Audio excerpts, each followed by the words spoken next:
Bonsoir à toutes et à tous. C'est un plaisir d'être avec vous pour votre journal de ce mercredi 27 novembre. Voici les informations que nous allons développer. Le convoi exceptionnel d'huîtres perlières juvéniles entre Fakarava et Raiatea a nécessité la mobilisation et l'aménagement d'un avion de type ATR. Aujourd'hui, nous avons suivi cette opération millimétrée. L'addiction au smartphone chez les jeunes, il en sera question demain à l'occasion d'un événement organisé à l'université en fin de journée.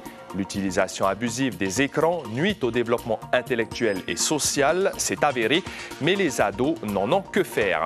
Le Tahiti Tattoo Fest débute demain à Aroué avec plus d'une cinquantaine d'artistes tatoueurs, dont plusieurs venus de l'étranger. Les styles ont évolué, le local se mélange au moderne et ces moments de partage permettent d'enrichir la créativité. Pour faire un état des lieux du tatouage au Fénois, mais surtout pour parler du Tahiti Tattoo Fest, nous recevons un Tangaroa Tokorangi de l'association Aina Tataou. L'équipe de football de l'AS Dragon est arrivée en Normandie ce mercredi pour se préparer à son match de Coupe de France. 8e tour prévu contre une équipe de National 3. Ce samedi, l'interview de l'entraîneur tahitien Timiona Hassen est à retrouver dans ce journal. C'est l'étape incontournable pour les lycéens avant de s'orienter vers leur formation professionnelle. Le forum des métiers de l'établissement Samuel Rapoto a eu lieu aujourd'hui. Les débouchés restent nombreux et ça motive nos jeunes qui ont bien voulu lâcher leur smartphone pour une fois. Merci d'être avec nous. Nous vous parlions hier soir de cette opération rarissime qui a été menée aujourd'hui entre Fakarava et Raiatea.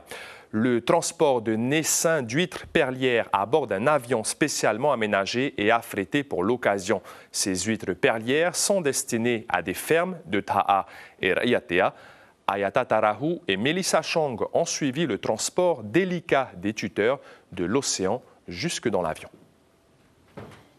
À bord de cet ATR, 201 bacs de naissins de nacre, soit plus de 6 tonnes, chargés en moins de 3 heures. 3 heures pour un procédé assez rare qui demande beaucoup de minutie. Tout a débuté aux aurores. Dans cette exploitation, il y a 400 collecteurs à décrocher des lignes. On commence à 7 h du matin. Il y a mon plongeur qui on va d'abord mettre les lignes en haut, remise à niveau. Pomper les lignes, dégrafer. Après on compte, il y a combien et on enlève des tubes. Les supports garnis, soigneusement alignés, prennent la direction de l'aérodrome. Sur place, une autre équipe est chargée de réceptionner la marchandise. Les 6 employés de la ferme perlière connaissent la gestuelle sur le bout des cordes. Il faut bien les placer pour que le bac qui est au-dessus ne touche pas les mains. 700 000 huîtres vont poursuivre leur croissance dans un lagon autre que celui de l'atoll. Après 3 mois de culture dans l'écloserie, elles ont évolué dans le lagon durant 6 mois avant d'être vendues. Et donc là, on voit un collecteur qui doit contenir plus de 300 nacres. Et elles font toutes à peu près la même taille, donc on est sur quelque chose de très joli. Donc ces collecteurs, en réalité, on les a passés à la sursalure, ils sont extrêmement propres. Il n'y a rien dessus, à part des nacres. La sursalure, c'est qu'on les met dans la sel concentrée pendant un temps déterminé, et ça tue tout ce qu'il y a sur le collecteur, qui sont déjà naturellement propres. L'objectif absolu de cette opération délicate est la survie du cheptel, un impératif pour le transporteur qui doit l'adapter à ses contraintes. Actuellement, c'est la répartition du poids dans l'avion. Donc là, on est obligé d'ajuster et après de faire des calculs pour voir l'équilibrage de l'avion. À cet instant, impossible de savoir combien de mollusques survivront au voyage. Ceux qui auront survécu aux conditions seront greffés seulement en fin d'année prochaine ou en 2026, au plus tard. L'addiction aux écrans, la gestion du temps passé sur les smartphones et les effets des réseaux sociaux sur le développement des jeunes. Il en sera question demain. Le CLUSIR, le Club de la sécurité de l'information de Tahiti, organise une conférence ouverte au public à l'université sur l'usage des smartphones chez les jeunes. Car vous allez le voir, l'hyperconnexion peut vite se transformer en addiction. Heidi Enko, Marcel Bono. Le smartphone, inexistant il y a 20 ans, est aujourd'hui omniprésent dans la vie des Polynésiens. 91% des jeunes de 15 à 24 ans sont équipés et jusqu'à 87% chez les adultes jusqu'à 44 ans. Ce sont les jeunes qui risquent le plus l'addiction. Pour eux, leur smartphone est tout simplement une prolongation de leur être. À quoi il te sert ton téléphone? Appeler mes parents, ma famille et les amis. Tu vas pas sur les réseaux sociaux? Des fois, quand je m'ennuie. Ouais. Sinon, tes parents, ils te disent faut arrêter? Ouais. Vous pouvez vivre sans votre téléphone aujourd'hui? Ah non, oh là, non. Et toi non plus? Non, non. Pourquoi? Parce que ça fait passer le temps. Ouais. D'être connecté? Oui. Mais là, vous êtes ensemble, vous n'avez pas besoin d'être... Pas que aussi pour se retrouver, je sais pas, pour appeler. Quand on doit se retrouver entre amis. Ouais, être tout le temps connecté avec les copines? Voilà. Si on t'enlève ta puff ou ton téléphone, c'est quoi tu préfères? Rien. Pourquoi? Parce que je peux pas. Tu peux pas vivre sans? Oui. Chez ces jeunes, on voit que le portable a son importance, mais les relations sociales restent encore présentes. Pour d'autres, cependant, on peut basculer dans l'addiction au même titre que les drogues ou l'alcool. Selon le CLUSIR, il est important que les parents gardent un œil non seulement sur le contenu, mais aussi sur le temps passé devant un écran. Aujourd'hui, il y a une vraie problématique qui est souvent, au prime abord, imite les parents. Donc les parents sont l'exemple. Si les parents sont en permanence sur les téléphones, les enfants ne comprennent pas pourquoi tu leur dis qu'il faut être ou pas sur le téléphone. Donc après, c'est aux parents aussi à se sensibiliser et à profiter des moments. Les moments de famille, on pose les téléphones, on profite du moment. Au moins 50% des utilisateurs passent au minimum 1 heure par jour sur les réseaux sociaux. Mais certains peuvent dépasser les 8 heures. Encore une fois, la consommation sans l'abus, c'est l'équilibre qu'il faut garder aussi avec les écrans. Et l'événement sur l'usage des smartphones chez les jeunes, organisé par le CLUSIR Tahiti, se tiendra demain de 16h30 à 20h à l'université. C'est un autre événement, mais qui est attendu depuis plusieurs mois par toute une communauté. Le Tahiti Tattoo Fest, organisé par la nouvelle association Aina Tatau, débute demain. La convention va réunir 54 tatoueurs, dont 6 artistes internationaux venus des États-Unis, de Hawaï ou de Taïwan. Ce matin, on procédait aux derniers préparatifs. L'occasion pour Caroline Fari et Jérôme Lee d'aller à la rencontre des artistes locaux. C'est ce qui me protège et qui fait aussi qui je suis. Keani porte ses tatouages comme une identité. Envol, protection, force, autant de symboles gravés sur sa peau tel un trésor. Le tatouage, pour moi, c'est quelque chose que nous ont légué nos anciens, quelque chose qu'il ne faudrait pas perdre à l'avenir et c'est quand même assez important. C'est une identité propre à nos îles. L'heure est à l'installation pour ces jeunes tatoueurs qui feront démonstration de leur art. Naya est né dans le milieu. Il en a fait son métier depuis 3 ans. Pourquoi tu t'es lancé dans le tatouage ? Je pense par admiration envers mon père, du coup. Essayer de reprendre ce qu'il fait. Voilà. Je suis en France maintenant, donc je pourrais vous raconter par rapport à la France, mais ici... Et qu'est-ce qu'ils demandent en France? Du marquisien souvent. Symbolique, culturel ou purement esthétique, le tatouage, considéré comme un art sacré en Polynésie, honore une tradition à la fois ancestrale et conviviale. J'ai appris à tatouer en France et le fait de revenir ici, ça a permis d'enrichir un peu plus la culture polynésienne et marquisienne, quoi. Et après, c'est le partage, la passion et le plaisir d'être avec les copains tatoueurs, quoi. L'édition du festival 2024 présentera un éventail impressionnant d'artistes sous l'œil bienveillant du maître, Tavana Salmon. Et le festival débute demain jusqu'à dimanche à l'hôtel Le Tahiti by Pearl. À la fin de chaque journée, des concours Best of the Day mettront en avant les plus belles réalisations. Et pour parler donc de ce Tahiti Tattoo Fest, nous recevons l'organisateur Tangaroa Tokorangi, Yorana. Yorana. Merci d'avoir accepté notre invitation.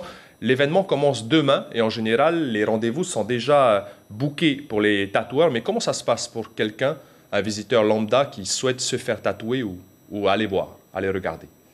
Il peut faire un tour à la convention et déjà voir tous les tatoueurs qui sont sur place. Et il peut même choisir le tatoueur par rapport à son style et par rapport à ce qu'il veut faire. Hein. Justement, parlons du style. Qu'est-ce qui est attendu maintenant par la clientèle locale, les Polynésiens? Parce que le style de tatouage a beaucoup évolué aussi aujourd'hui. Alors, il y a différents styles. Ça peut aller du traditionnel au réalisme. Donc, la plupart des Polynésiens ils recherchent plus le côté traditionnel. Il y a un retour au style plus traditionnel. Et voilà, chacun a sa façon de voir les choses. Chacun veut exprimer sa créativité. Sa créativité, ce qu'il ressent et tout. Hein. Alors, Tangaroa, les tatouages polynésiens sont très appréciés dans le monde entier. Là, on a des tatoueurs étrangers qui vont venir. Le but, c'est quoi? C'est d'échanger aussi à propos des styles? Échanger, partager, faire connaître un peu plus notre culture, l'art polynésien. Et essayer de faire un échange, essayer de faire partie des Polynésiens à l'étranger, grâce au concours qu'il y aura. Hein. Mais partager peut-être pas trop, parce qu'il y a aussi une problématique, ce sont des tatoueurs étrangers qui utilisent les motifs polynésiens. Est-ce que ça aussi, ça dérange les tatoueurs locaux? Ça peut déranger certains tatoueurs, comme il y a une ouverture d'esprit aussi chez certains. Du coup, aujourd'hui, il faut accepter qu'il y ait l'évolution du tatouage. C'est devenu mondial. C'est comme les locaux qui font du style japonais et tout, tu vois. Il faut accepter tout ça. Vous, en tant qu'artiste, vous vous nourrissez en tout cas de ces échanges. On s'inspire beaucoup de ce qui se passe à l'étranger. On est obligé de suivre un peu l'évolution du tatouage mondial. Pour se mettre à la page, essayer rester constant et tout le temps essayer de faire de notre mieux pour sortir de belles œuvres. Tangaroa, pour parler justement de ces belles œuvres, ça a un coût aussi, un tatouage, et c'est délicat de parler tarifs, mais ce qui est sûr, c'est que le tatouage en Polynésie coûte moins cher qu'un tatouage à l'étranger. Ça aussi, il faut le rappeler. Oui, là, c'est sûr qu'il n'y a pas photo. C'est pour ça qu'il y a plein de jeunes tatoueurs polynésiens qui partent à l'étranger pour pouvoir mieux gagner. On gagne mieux à l'étranger qu'à Tahiti, ça c'est sûr. Oui. Et il y a de plus en plus de tatoueurs en Polynésie, du coup ça crée beaucoup de concurrence. Et pour sortir du lot, soit tu fais de belles œuvres, ou soit tu pars ailleurs, tu vois. Ou tu baisses les tarifs pour attirer plus de clients. Merci en tout cas, Tangaroa Tokorangi. Je rappelle que vous êtes président de Aina Tatau et que le Tahiti Tattoo Fest débute demain à Aroué. Ce sera jusqu'à dimanche. Merci d'avoir répondu à nos questions. La conquête du monde professionnel se prépare dès le lycée et comme chaque année, l'établissement Samuel Rapoto a organisé aujourd'hui son forum des métiers. 42 stands étaient proposés pour permettre aux élèves d'aller à la rencontre d'un large panel de professionnels. Nicolas Suir, Dylan Fels. Quelle profession voulez-vous exercer? Une question à laquelle il n'est pas facile de répondre à 18 ans. Alors un forum des métiers peut aider à faire un peu le tri. Ça leur permet aussi, alors dans ce cas-là, de pouvoir côtoyer les professionnels. Ça permet aussi de voir est-ce qu'ils sont vraiment aptes à faire ce métier ou pas. Donc ça leur permet aussi, déjà en première, de pouvoir choisir certaines spécialités. Parmi les incontournables, les professions de la santé. Il y a besoin de personnel formé dans le paramédical sur la Polynésie. Après, c'est vrai qu'à l'hôpital, il y a parfois aussi un problème d'ouverture des postes. Je pense qu'il y a besoin de plus de postes qui sont ouverts actuellement. Bien évidemment, l'armée, la police et la gendarmerie sont toujours présentes à ce forum. C'est l'un des métiers que je fais depuis l'année dernière. J'ai découvert l'année dernière grâce à monsieur et ça m'a beaucoup attiré. Dans cet atelier, la filière design et métiers d'art présente une licence à propos du travail des matériaux. On a des étudiantes qui se sont spécialisées dans le costume de danse, qui donc ont choisi comme cible un danseur ou une danseuse polynésienne et qui ont l'idée peut-être de faire une sorte de packaging pour entreposer le moré. Dans l'ensemble, les lycéens ne savent pas encore ce qu'ils veulent faire, même si des idées commencent à se former dans leur esprit. Je ne suis pas forcément sûre de ce que je voudrais faire plus tard. Et parmi les métiers de la santé qui sont ici, il y a notamment le métier de technicien de laboratoire qui est recherché à l'hôpital, ou encore les métiers tels que sage-femme, infirmier, qui sont présentés ici. Voilà, alors, et qui m'intéresseraient. C'est juste pour venir découvrir des métiers, pour voir qu'est-ce que j'envisage de faire plus tard. Et pour l'instant, où est-ce que tu en es dans tes réflexions? Là, pour l'instant, je ne sais pas vraiment. Cette journée ne permettra pas forcément aux lycéens de savoir quel sera leur métier plus tard, mais peut-être sauront-ils ce qu'ils ne veulent pas faire. L'AS Dragon va disputer son 8e tour de Coupe de France samedi soir en Normandie contre le football club de Dives-Cabourg, une équipe de National 3. Les Tahitiens sont arrivés ce mercredi en Normandie pour préparer leur match. Eric Santas a rencontré pour nous Timiona Hassen, l'entraîneur de l'AS Dragon. Yorana, l'AS Dragon se prépare donc pour ce 8e tour contre Dives-sur-Mer. Hassen à mes côtés. Hassen, vous êtes arrivé tôt en Normandie. Pourquoi ce choix d'être ici 4 jours avant le match? C'est uniquement pour préparer par rapport au climat qui est le froid. D'ailleurs, ce soir, on est sur un terrain. Et c'est vraiment gras aussi. Et puis, les 4 jours, ça nous permet de bien se préparer et aboutir notre objectif de samedi. L'objectif pour samedi, bien sûr, on va en reparler, il y aura le match en direct sur la première, c'est d'aller en 32e de finale. Il n'y a pas d'autre choix, quoi. Non, on n'a pas d'autre choix. Et puis, j'ai vu un peu l'équipe qu'on est bien soudés. Et puis, le staff et ni nos responsables, tout ça. Notre objectif, c'est de se faire qualifier au 32e tour. Les gars sont arrivés ici, vous avez séjourné à Lys dans la banlieue parisienne. Comment s'est passée cette première acclimatation? Comment sont tes gars dans leur tête? J'ai vu un peu l'état d'esprit des garçons. Ils sont un peu... C'est toujours, ils sont au soleil, et puis arriver ici, ils découvrent, il fait froid, coach, on ne veut pas courir, on a froid, voilà. Mais c'est pas ça qui va nous empêcher de faire notre match de samedi. Tu connais un peu l'adversaire? Et j'ai analysé un peu l'adversaire, mais c'est pas l'adversaire équipe de Cabourg qui me fait peur, c'est uniquement le climat, le froid. C'est uniquement ça que je suis en train de bien gérer pour que nous ne soyons pas en difficulté par rapport au match. C'est pour ça que vous êtes ici. En tout cas, on se retrouvera samedi pour ce match de 8e tour contre l'AS Dives-Cabourg, avec, on espère, une qualification au bout. Faito. Merci. Je vous rends l'antenne pour la suite du journal. Et le match AS Dragon contre FC Dives-Cabourg sera à suivre en direct sur la première, samedi matin à 9h. La 5e édition du Salon du Livre des Marquises a ouvert ses portes hier à Teohae, à Nukuhiva. L'événement organisé par l'association culturelle PVI de Nukuhiva et l'association des éditeurs de Tahiti et des îles accueille jusqu'à demain des écrivains et des représentants de maisons d'édition. L'objectif du salon est de faire connaître à la population de l'île les nouveaux ouvrages, de rencontrer et d'échanger avec les auteurs, puis d'acheter les livres en s'affranchissant du coût du fret. Tous les matins, les élèves des établissements scolaires de la capitale marquisienne sont invités à participer à des rencontres interactives avec les écrivains. Écoutez Franck Loubet, l'organisateur, au micro de Marie Curva. La 5e édition est exceptionnelle par le nombre d'auteurs. Nous avons 12 auteurs de différents horizons, principalement de Polynésie. Et ils partagent leur vécu, leur savoir auprès des élèves qui sont extrêmement captivés. Il y a un échange constructif, riche. Il y a un échange aussi avec le public qui vient en nombre acheter des ouvrages pour tous les âges, puisque nous avons des ouvrages pour les tout petits et pour les adultes. Et le Salon du Livre des Marquises, c'est jusqu'à demain. L'information principale de ce mercredi 27 novembre, 6 tonnes d'huîtres perlières juvéniles ont été transportées par avion entre Whakaravair et Yatea. L'opération a débuté au petit matin et le temps dira si une bonne partie du cheptel a survécu au transport aérien.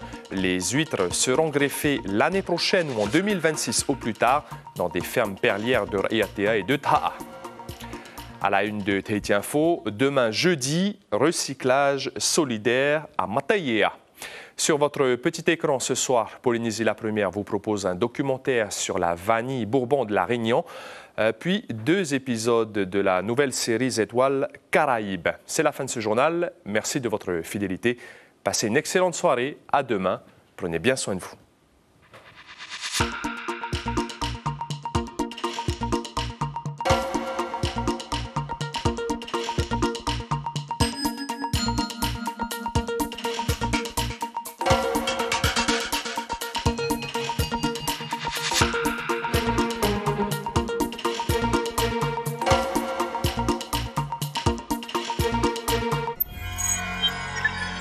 Retrouvez ce programme en replay sur notre site internet.